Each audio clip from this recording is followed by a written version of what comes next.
Nakumbuka mara ya kwanza nimekuja hapa kidogo hata lugha zetu zilikuwa ngumu.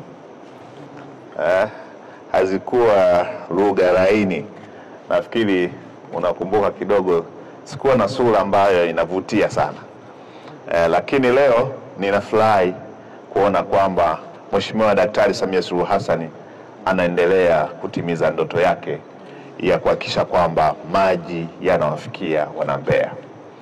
Lakini kikubwa zaidi ni kwamba mradi huu ni mabilioni ya pesa.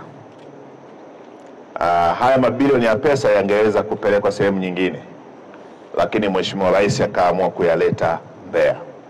Lakini kikubwa zaidi ni kwamba ili maji wa Tanzania hasa wa jiji la Mbeya, Mbalizi yawafikie, ni lazima kwanza tuwe na chanzo.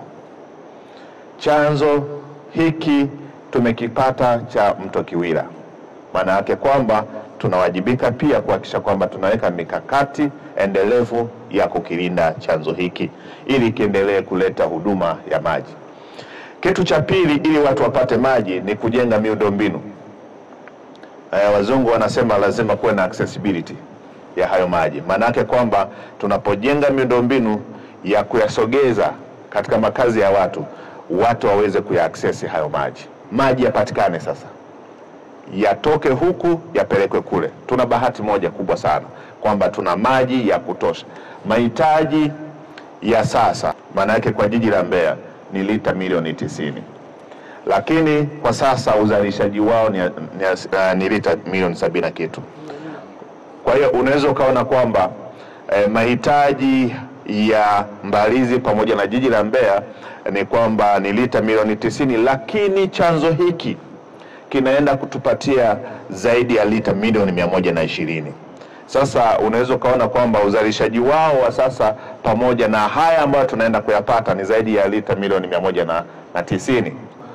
Ukisikia kwamba Daktari Samia Suluhu Hassan amewaheshimisha wana Mbeya, maji haya hayataenda kubadilisha taswira ya gharama ya maji. Kwa namna gani? Kwa sababu mradi huu ni wa gravity, manake mseleleko.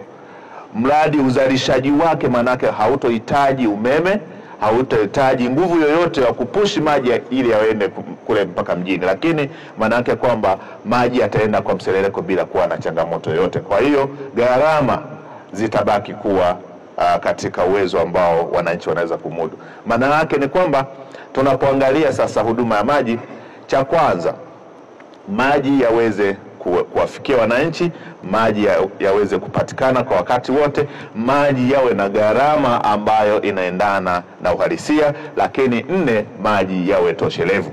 Kwa hiyo kwa mantiki hiyo, mradi huu kisha kamilika, manake kwamba maji yatakuwa ya kutosha, yatakuwa yanapatikana, wananchi watapata kulingana na mtandao, lakini pia maji yatakuwa na gharama ambayo inawaruhusu wananchi kuweza kuyatumia bila kuwa na changamoto yoyote.